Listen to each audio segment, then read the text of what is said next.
सब कुछ संभव है, सोच बदलना पड़ेगा। और एक बात मैं बार बार कहता हूं, जैसे इसी केस में जौनपुर में 1985 में केस शुरू हुआ, उसके बाद 9 प्रधानमंत्री बदले, 9 राष्ट्रपति बदले, 9 उत्तर प्रदेश के मुख्यमंत्री बदले और 35 चीफ जस्टिस ऑफ इंडिया बदले, लेकिन मुकदमा नहीं खत्म हुआ। क्यों? क्योंकि डॉक्टर बदलने से बीमारी ठीक नहीं होती है, शासक बदलने से समाधान नहीं, व्यवस्था नहीं बदलती, कानून बदलना पड़ता है। 5 करोड़ मुकदमों के कारण 5 करोड़ परिवार टेंशन में है, और एक परिवार में एवरेज अगर 5 आदमी मान के चलिए तो 25 करोड़ भारतीय टेंशन में है।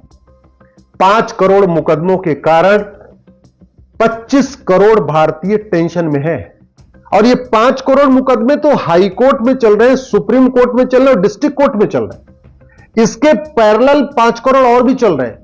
वो 5 करोड़ चल रहे हैं तहसीलदार के यहां, एसडीएम के यहां, एडीएम के यहां, डीएम के यहां और कमिश्नर के यहां, जो रेवेन्यू वाले मुकदमे होते हैं। तो कुल 10 करोड़ मुकदमे चल रहे हैं। अब दुर्भाग्य देखिए, इसके बाद 1985 के बाद इतने इलेक्शन भी हो चुके हैं, किसी भी इलेक्शन में जुडिशियल रिफॉर्म किसी के मैनिफेस्टो में नहीं आया। जुडिशियल रिफॉर्म पे कभी संसद में चर्चा नहीं हुई।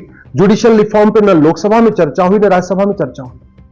इसलिए मैं कहता हूं, डॉक्टर बदलने से बीमारी ठीक नहीं होती। प्रधानमंत्री बदलते गए, मुकदमा वही चकबंदी अधिकारी के यहां। मुख्यमंत्री बदलते गए, लेकिन मुकदमा वही चकबंदी अधिकारी के यहां। अगर राष्ट्रपति बदलने से व्यवस्था में परिवर्तन आता तो अब तक ये मुकदमा डिसाइड हो जाता, लेकिन राष्ट्रपति तो बदलते गए, मुकदमा वही का वही चकबंदी अधिकारी के यहां। 1985 में जौनपुर में 10 बीघे जमीन का मुकदमा शुरू हुआ चकबंदी अधिकारी के यहां, जिसको सीओ कहते हैं। और वो मुकदमा 39 साल बीत चुके हैं, अभी भी सीओ के यहां चल रहा है, जौनपुर के चकबंदी अधिकारी के यहां चल रहा है। अभी मुकदमा लगभग 40 साल होने वाले हैं, सबसे निचले पायदान पे है।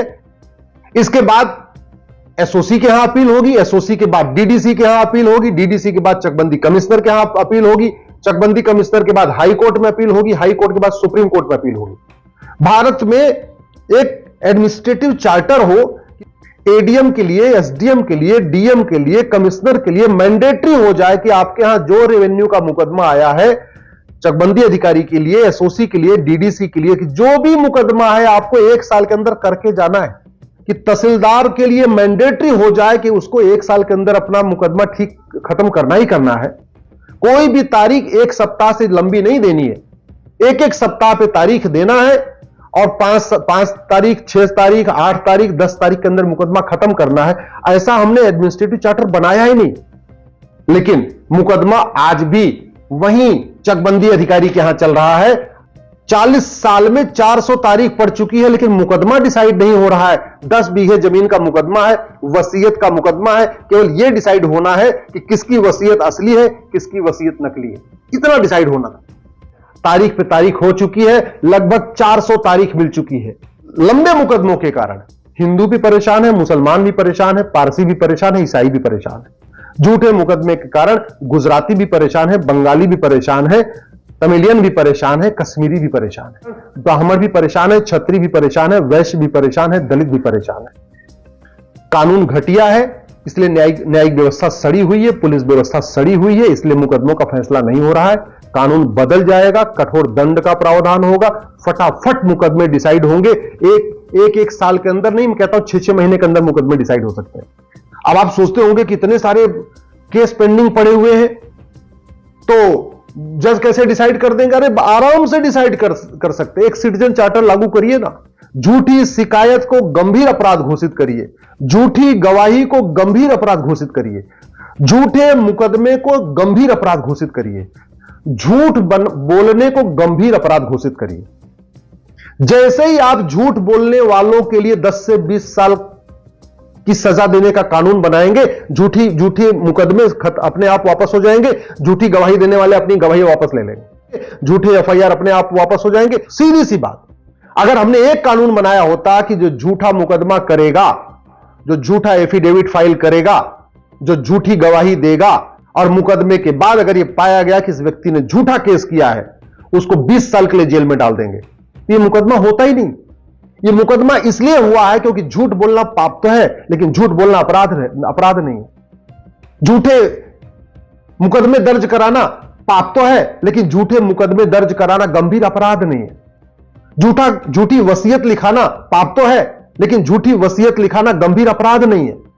झूठी गवाही देना पाप तो है, लेकिन झूठी गवाही गंभीर अपराध नहीं है। गांधीवादी सरकारें आई, समाजवादी सरकार आई, अंबेडकरवादी सरकार आई, राष्ट्रवादी सरकार है, लेकिन मुकदमा चकबंदी अधिकारी के यहां। क्यों? क्योंकि डॉक्टर बदलने से बीमारी ठीक नहीं होती है, दवा बदलना पड़ता है। इसके बाद इतनी बातें हुई, राष्ट्रवाद की बात, समाजवाद की बात, अंबेडकरवाद की बात, गांधीवाद की बात।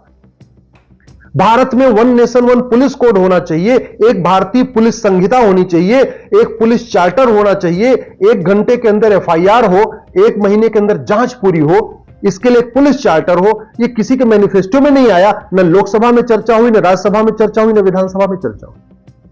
लेकिन जस्टिस विद इन ईयर होना चाहिए, 1 साल के अंदर मुकदमा डिसाइड होना चाहिए, ये किसी के मैनिफेस्टो में नहीं आया। अग्नि बना लिया, ब्रह्मोस बना लिया, परमाणु बम बना लिया, बड़े बड़े एक्सप्रेसवे बना लिए, बड़े बड़े हाईवे बना लिए, लाखों करोड़ रुपए खर्च कर दिया, लेकिन 10-20 करोड़ या 100-200 करोड़ रुपए खर्च करके हमने जुडिशियल चार्टर नहीं लागू किया, जुडिशियल रिफॉर्म नहीं किया, घटिया कानूनों को नहीं बदला, एक जुडिशियल चार्टर नहीं बनाया कि जज के लिए 1 साल के अंदर मुकदमे का फैसला करना उसके लिए मैंडेटरी किया ही नहीं है। तो एक सिटीजन चार्टर लागू किया होता, सिटीजन की ड्यूटी फिक्स किया होता कि प्रत्येक भारत नागरिक सच बोलेगा, झूठ से दूर रहेगा, ना झूठ बोलेगा, ना झूठी शिकायत करेगा, ना झूठा मुकदमा करेगा, ना झूठी गवाही देगा, और ऐसा देता है उसको 10 से 20 साल सजा होगी, तो झूठे केस बंद हो जाते। भय बिन होय न प्रीत सठे साठ्यम समाचारे। भारत में झूठ बोलना पाप है, लेकिन झूठ बोलना अपराध नहीं है, इसीलिए झूठी शिकायत हो रही है, झूठे मुकदमे हो रहे हैं, झूठी गवाही हो रहे हैं, और झूठे केस भी चल रहे हैं। भाई ये जो 1985 में मुकदमा शुरू हुआ जौनपुर में, एक व्यक्ति कह रहा है कि जो मैंने वसीयत कराई ये ठीक है, दूसरा कह रहा है जो मैंने वसीयत कराई ये ठीक है। 40 साल बीत चुके हैं, दोनों में कोई एक तो झूठा है ना, एक सही एक झूठा है। अब झूठा वाला मुकदमा क्यों लड़ रहा है? क्योंकि उसको पता है कि ये साबित भी हो जाएगा कि मैं झूठा हूं तो मुझे दंड नहीं मिलेगा, मेरे ऊपर कोई पेनल्टी नहीं होगी। एक हमने पुलिस चार्टर लागू किया होता कि 1 घंटे के अंदर एफआईआर होना है, 1 महीने के अंदर जांच पूरी करनी, अपने आप पूरी हो जाती। क्यों? क्योंकि जब झूठे केस बंद हो जाते तो एफआईआर कम हो जाती, एफआईआर कम हो जाती तो जांच करना आसान हो जाता। जजों के लिए बहुत आसान हो जाता, फटाफट एक हर हफ्ते एक जो है वो डेट देते और मुकदमा खत्म कर देते। इसलिए आपसे निवेदन करता हूं, प्लीज 5000 फेसबुक फ्रेंड बनाइए और कड़वा सच लिखिए।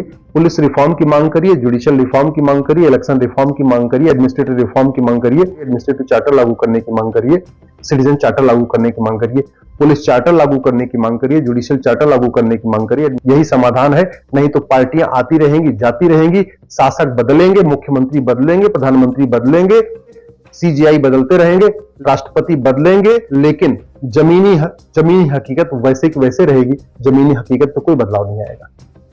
मैं आप लोगों से निवेदन करता हूं, दल गुलामी छोड़िए, पार्टियों की गुलामी छोड़िए, देश हित में, समाज हित में जुडिशियल रिफॉर्म की मांग करिए, पुलिस रिफॉर्म की मांग करिए, सिटीजन चार्टर लागू करने की मांग करिए।